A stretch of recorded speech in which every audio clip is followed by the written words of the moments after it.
What in the actual hell is... Oh my god. Oh my god. Oh my god. How is this practical?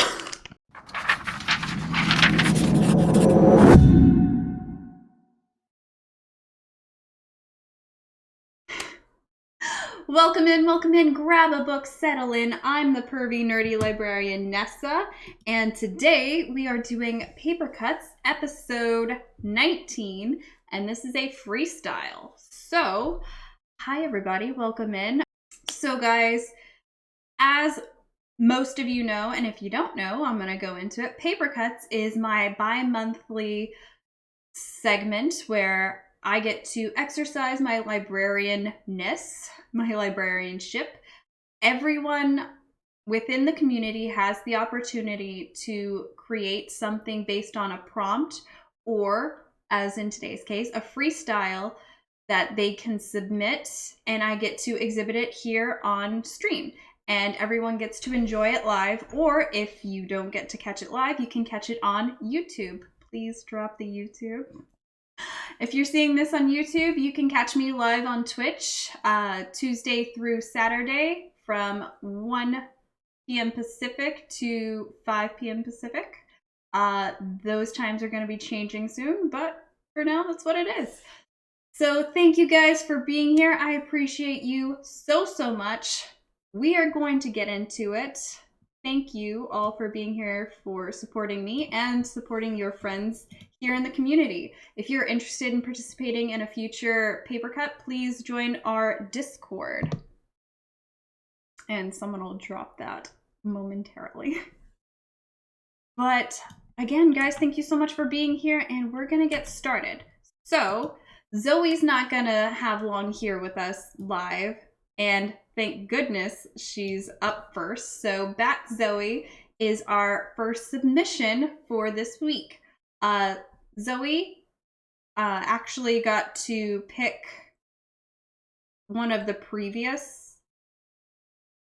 prompts that we had done, and she decided to pick describe your worst fear without saying what it is.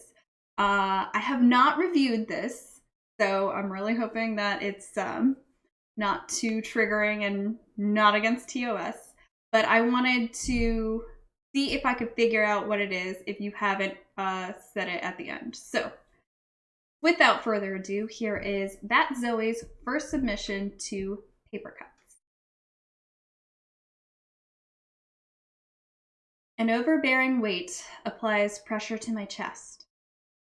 It refuses to give me peace and denies me any rest. It's suffocating, looming over me at night. It haunts me by day, glued like shadows are to light. Will I make it? Will it stop? Will I ever know peace? Will it continue to chase me until I figure out its release? I'm smiling. I am fine. The day is going okay. An innocent thought reminds me of it and leads me astray.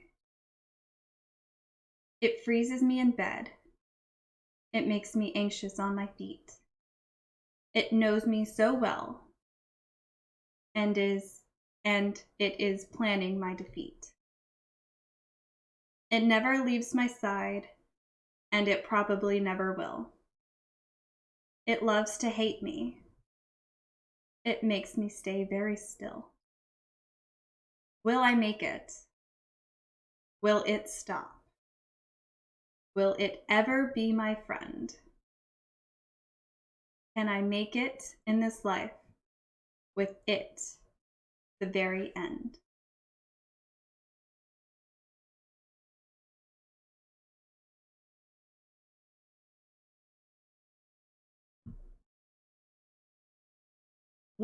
Zoe, this was amazing. Zoe, this was so great. I'm sorry for the pause. I'm over here trying so hard to figure out what your fear is. So what I gather from your poem, again, this was beautiful. This is wonderful. Zoe, you're going to have to talk to me about your, I know words. I know all the best words.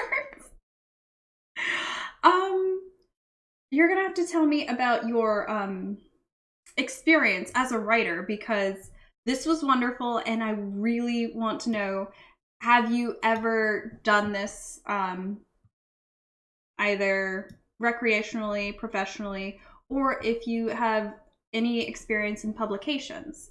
Because if not, we need to talk, because I think this would be amazing. That being said, holy crap. So what I gather from your piece is it's definitely something that's a part of you, something that's always with you. Am I close? Am I on the right path? Why are you crying, Zoe? Don't cry. Don't cry, Zoe. You haven't written in years? Well, I can't tell. Unless this is an old poem, I can't tell, because this was wonderful. You have great synergy here. I would have to sit there and go ahead and count, but that was your first poem in a long. It's beautiful. I love it. Ah.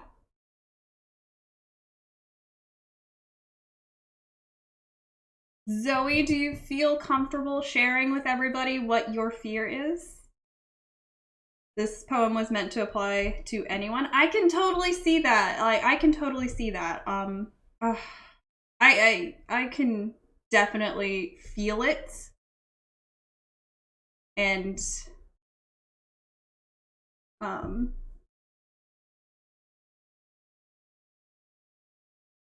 yeah, I can definitely feel the anxiety of having a part of me be something that I fear. Definitely. It's very good. I love it. It's wonderful and beautiful, Zoe.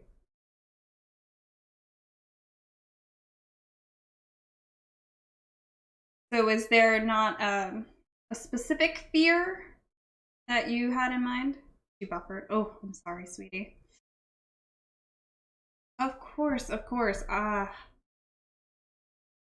love, especially, I love the fear, to be honest. I don't even know it. Okay, that's fair. That's fair. I love seeing everyone's first entries in here. They're always amazing. I have always been impressed with everyone's first entries, and I'm impressed with every entry. I'm not even gonna lie. Every time I'm just sitting there like, huh, you know, I think I know what this person's gonna come up with, and then they always blow me away. They're always doing something to blow me away. So I thank you so much for your submission. I look forward to any more submissions that you're gonna have in the future. If you enjoyed this experience. Oh, that's fine, Zoe. No, there is no pressure here. You're not saying anything? Perfect loyalty right there. But thank you, Zoe. I appreciate your submission, and I look forward to any more submissions you feel comfortable sharing with us in the future. So our next submission is by our one and only, the beautiful and wonderful Dragonollia. Again, for somebody like, oh, I expect this person to do something. No, she blows my mind every single time. Every single time. No hiding, Dragon. Dragon, I do believe, gave me a little excerpt of writing, and I think this is the first time she's ever given me a prose piece. I could be wrong, but I'm pretty sure this is the first time I've gotten any prose from her. So let's get in, because this goes into freestyle. Submission by Dragonollia, untitled. My name is Charlotte, and I have been stuck alone in my tower for 60 years now. A prince has not found me, and my parents are long dead. I have decided to get out of here. I have read every book here, and my computer is outdated. I seek adventure, and I am tired of waiting. I am packing my bags and hitting the road. She says to no one in particular. If I'd been alone for 60 years, I'd do that too. Charlotte grabs her long gray hair and braids it before trimming it shorter in a more practical length for travel. Removing her ornate dress, she throws on a pair of slacks with a plain top. Traipsing down and the winding staircase, she escapes and jumps on a horse and trots away from the only place she has called home and doesn't look back. After traveling for several hours, she stops by a pond to have something to eat and give her horse a break. Sitting on a rock with her feet dipped in the water, she sees a glittering shimmer in the distance and decides to investigate.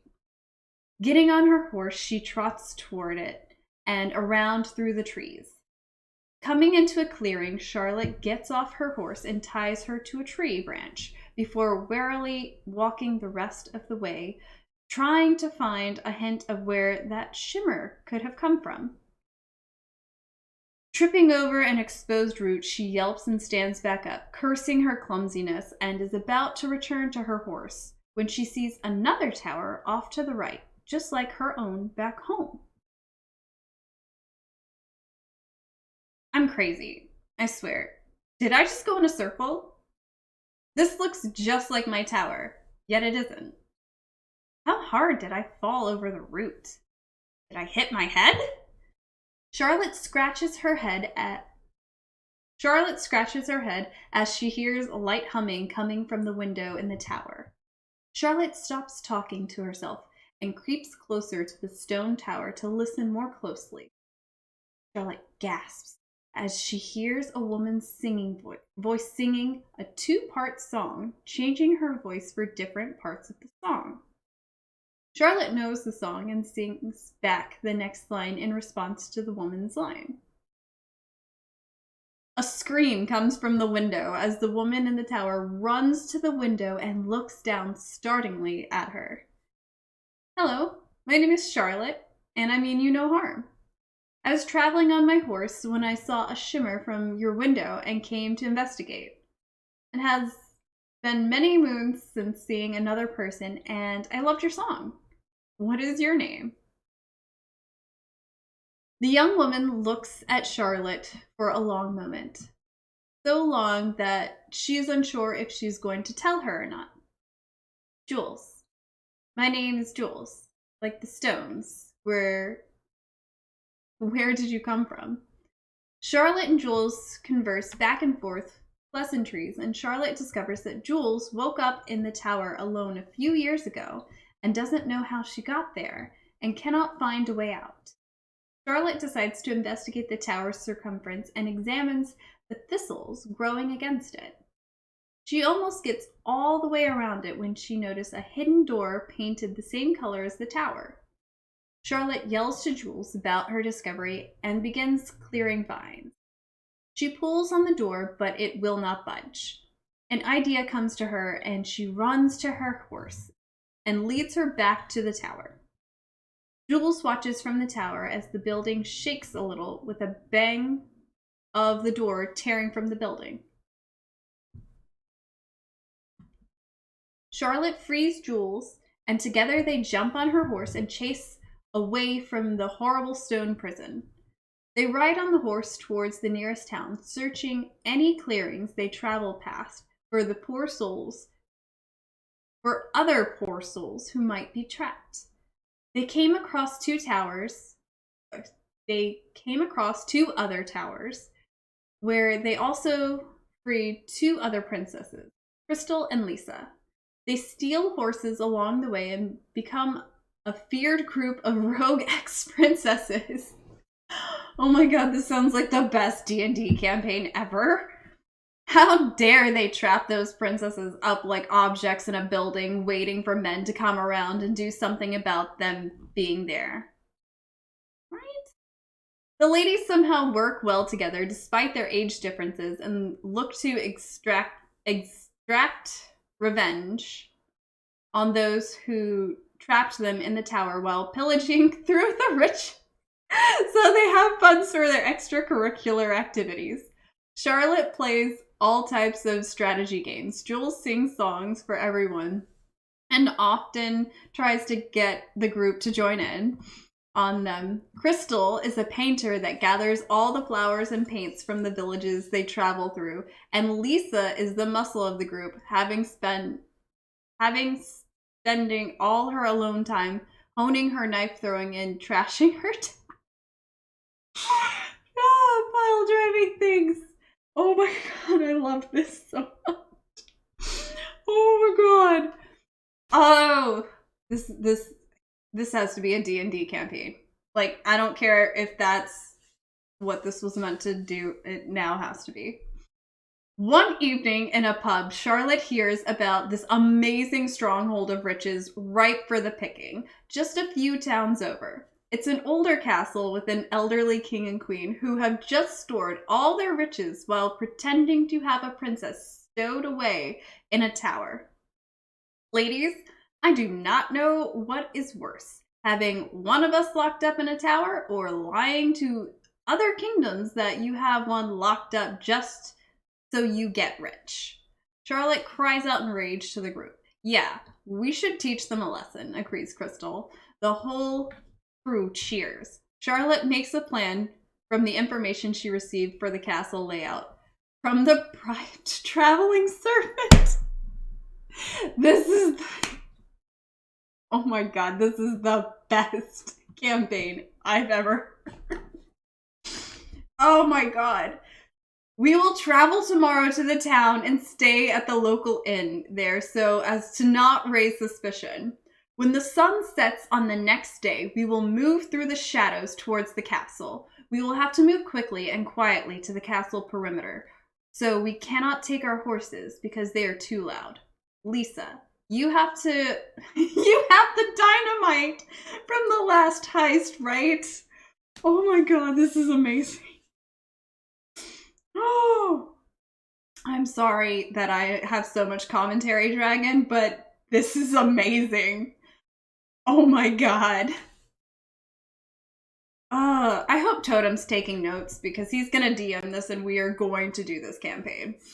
Oh my god, this is so great. Lisa nods yes. We will pick the lock on the perimeter fence and then Lisa, you have to blow the door into the castle. It's reinforced. Once the door blows, our cover will be blown and we will have a limited time to get in. Take all of the gold and get out. Of course, we will leave our calling card. Crystal, you have the tiara painting done. Yes. Crystal nods yes. Perfect. Jules, you'll keep watch. And Sweetie Berta, if you see anything out of the normal once we're through the destroyed door. Jules nods and beams at the girls. The plan gets finalized and the ex-princesses settle into bed and dream of the gold.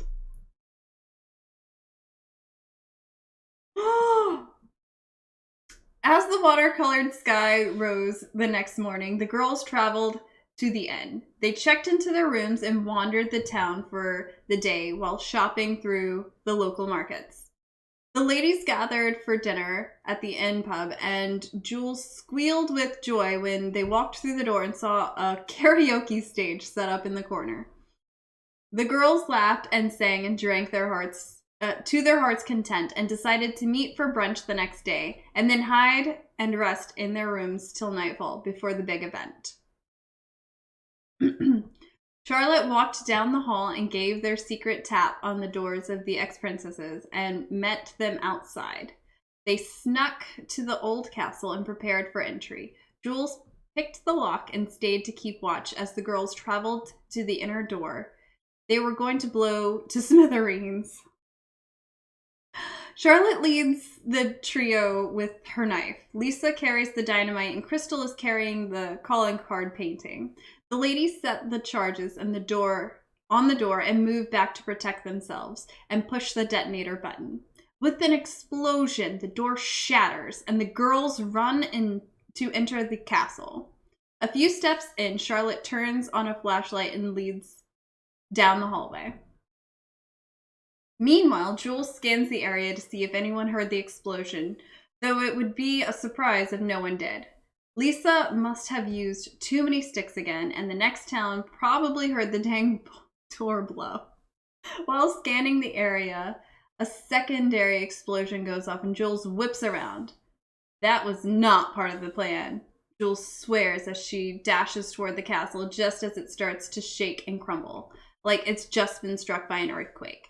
It crashes to the earth and Jules screams for the girls as the smoke clears. She sees there's nothing left of the castle before her but a pile of rubble. Jules collapses to the ground and weeps for the girls she's only known for a few years. There's no way they survived. She weeps even harder for Charlotte, the mother she wished she'd been born to begin with. Jules gets up and sneaks away before a crowd gathers and goes back to the inn and gathers mementos from her friends and gets on her horse and gallops off into the sunrise, not sure what's going to happen now. Dragon, why would you leave me like that? Why would you leave me like that? Dragon! Dragon! Oh my god.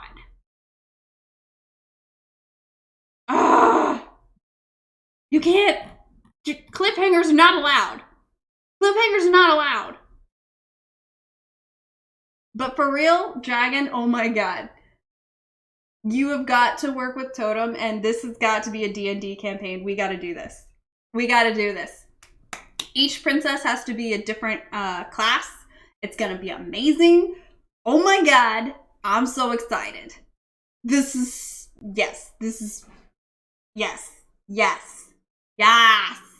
Towers and princesses. And they have to have a cool name. You can't just keep calling them the ex-princesses. It's going to be like something cool.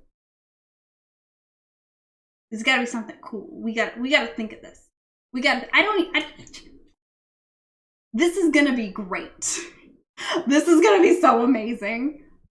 Oh my god. Like, I'm planning this. Dragon, I don't know where you came up with this, but this is going to be great. This is going to be so great. You thought about including a calling card photo, but you ran out of time?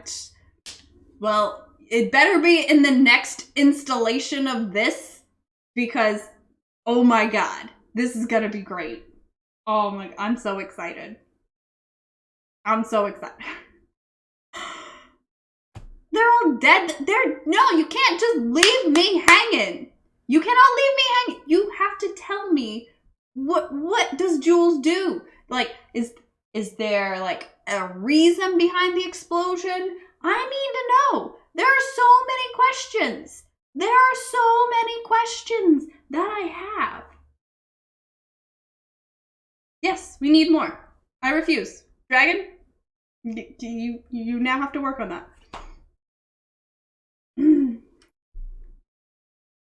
Dragon, thank you so much for that. I don't even know what else to say. I was just going with it, and it was great, and it was hilarious, and I just kept going with it. I loved it. Holy crap. Oh my gosh. Oh my gosh.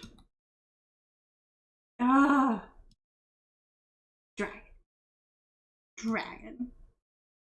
So wordy and run on sentences. I mean, if you want help with that, I can definitely help you with that. We can clean it up and it'll be fine. But I had so much fun with that content. It was great. Thank you, Mel, for shouting Dragon out again. I loved it.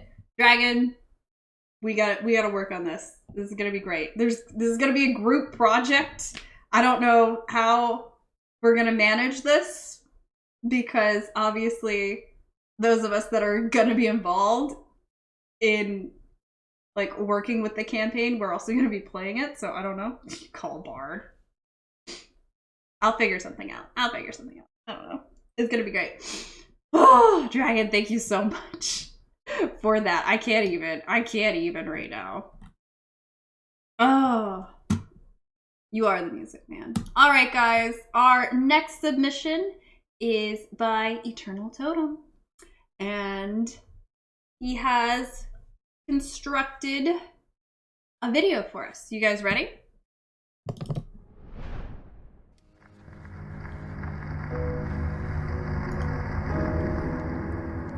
The end of a tassel, sweater, or other clothing come undone. No matter how you pull on it, the strand just gets longer. A cup, a vase cracks or breaks. It would either be fixable or unable to be repaired. A once smooth surface, now cracked. With glue and care, it may be salvageable. Do you still see the same value on it, even though it's not pristine? Are you just hanging on because of the memories or the sentimental value? Or is it more unconsciously before you realize your favorite mug is now all the way in the back with the rest of the things you no longer use or need? How long till the tossing of your favorite, the one you love the most, turns to adding it in a box? Is it time for spring cleaning and the garage sale? Eventually, someone else comes and either repurposes it, buy it as it is, and put it to use till they add more chips and cracks. When can you determine it has done its purpose through the many chances and through the many lives given? When is it just tossed into the trash? Or is it better to be broken, unwanted, and put in the back?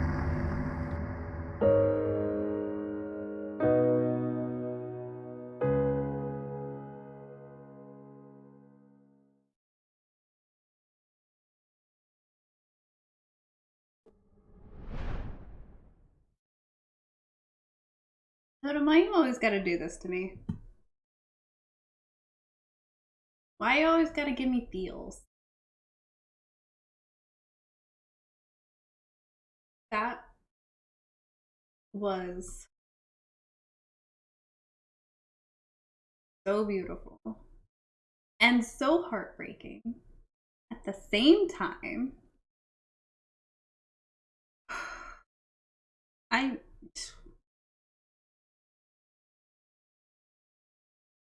And like, the worst part for me was that there was nothing to see. I like kept waiting for something to pop up, and nothing ever popped up. And so I just had to keep picturing it with my mind, and it made it so painful. And I think that made it even more effective because it is tailored to every single individual's perspective. Totem, how do you always do this? We really have to get you involved with some sort of something. I can't even brain right now. I can't even brain.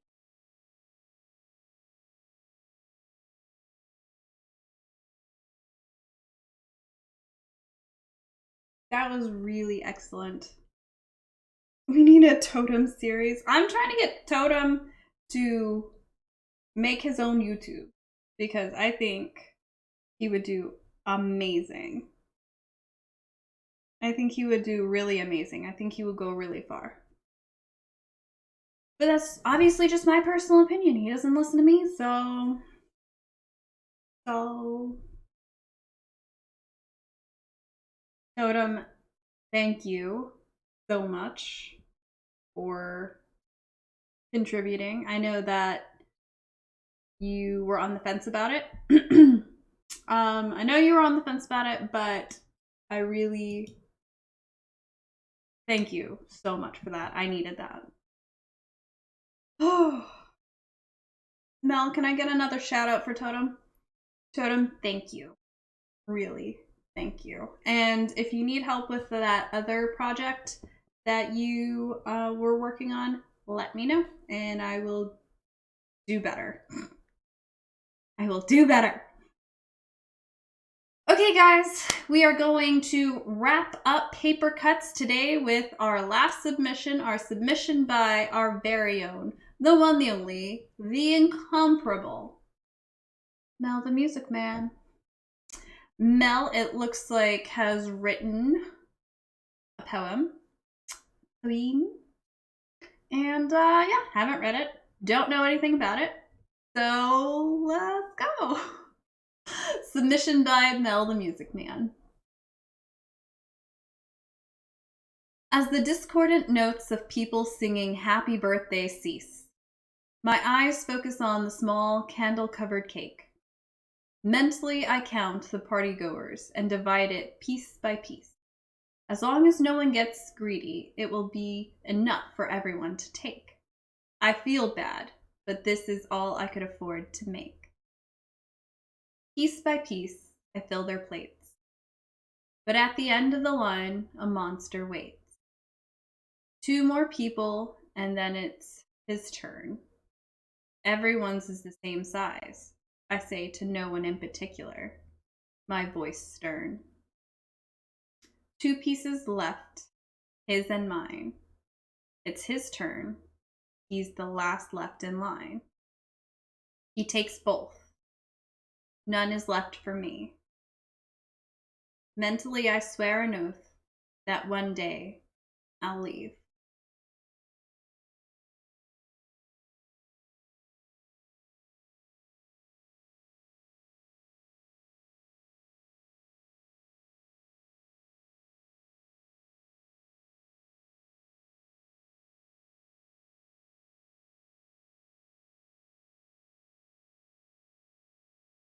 Mel, I don't know if it was your intention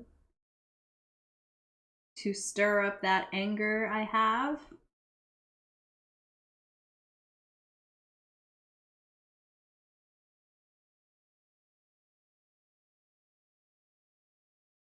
But you remember what I said earlier today about if we were in public and somebody was rude?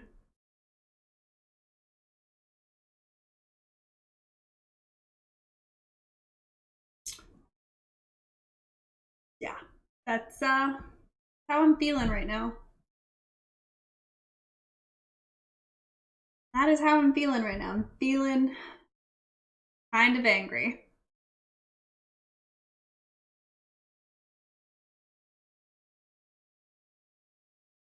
I love you.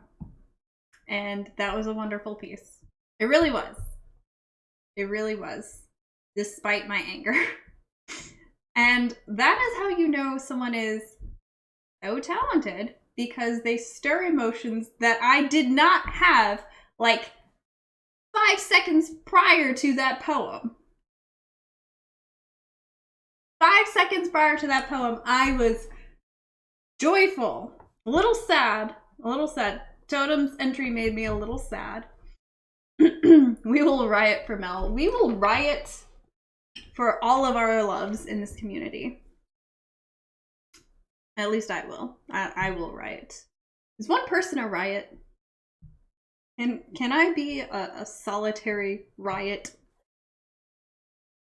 I love you, Mel.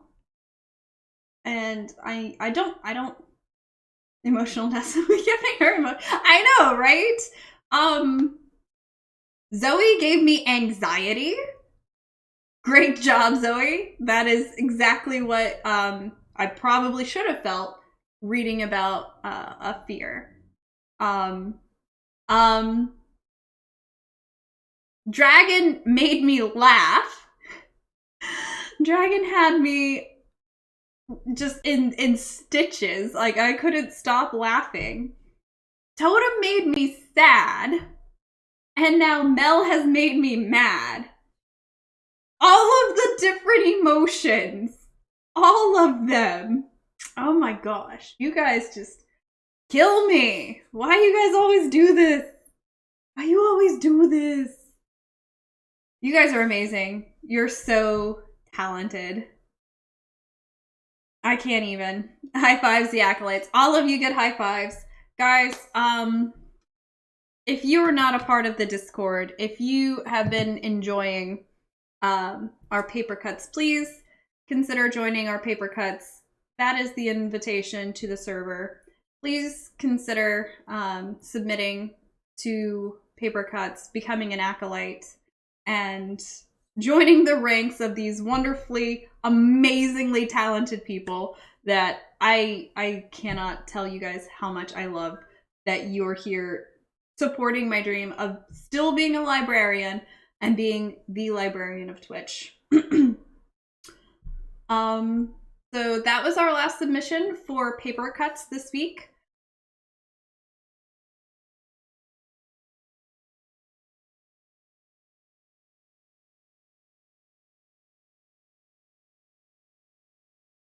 Ugh. Okay. Hold on, guys. I gotta run to the mailbox. I'll be right back. Okay. Now that I'm freezing, holy crap. All right, I have two things here. Totem. Which one do I open first? Because I got a little pouch and I got a little box. I'm freezing. It's really cold outside and I only had my cardigan on. Oh. You want the box first? Okay. I had to get my little knife. Okay. Totem sent me some gifts. I don't know why, but he did. Hope you find this to serve you well.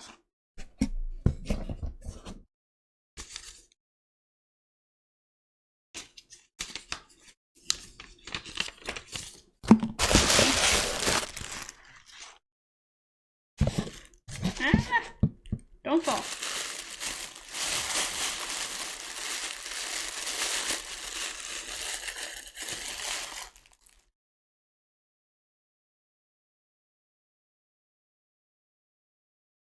I really wish I could read Sandarin.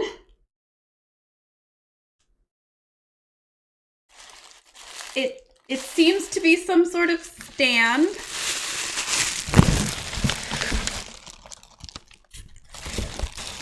Okay. Okay.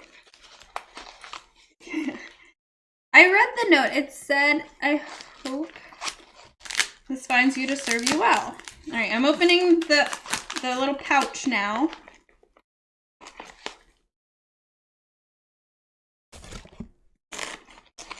Oh, okay. I found this rock on the Grove. I know you like math rocks. I hope you add this one to your collection. Math rocks. Math rocks. What in the actual hell is... Oh my god. Oh my god. Oh my god. How is this practical?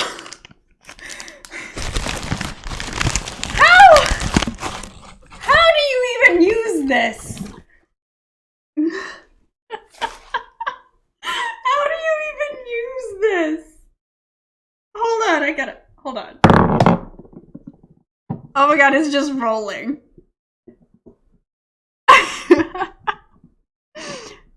Oh, sweet. 51. It is a D100. Jesus, look at how big it is. Oh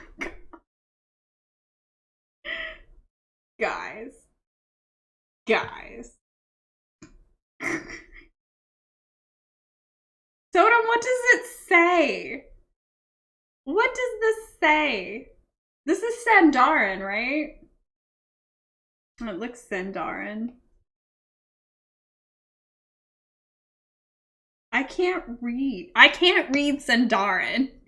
You refuse to do the 1D and percentage. I mean, I don't read books. Oh my god. I don't read. Oh my god. It's so cute. Totem, why? Guys, look at this. It's fantastic. This is hilarious. I have never seen a D100 in person, and I love it. I did say I wanted a D100. I've never seen one in person. Thank you, Totem. And this stand is beautiful. Look at this stand. Look at this. I need to know, I need to get, like, familiar with the shop this came from because this is wonderful. And it's gonna stay on my desk forever. Forever. Oh my gosh, Totem, thank you. Thank you for giving me a D100. I don't even, like, how is this practical? This is not practical. Oh my god. I don't even, oh my god. This is great. This is great. This is the color I like. I love it. Thank you. Totem, thank you so much for the gift. You are wonderful. And it is adorable. And I love this stand so much. Mwah! You guys have a good night, and I will see you tomorrow.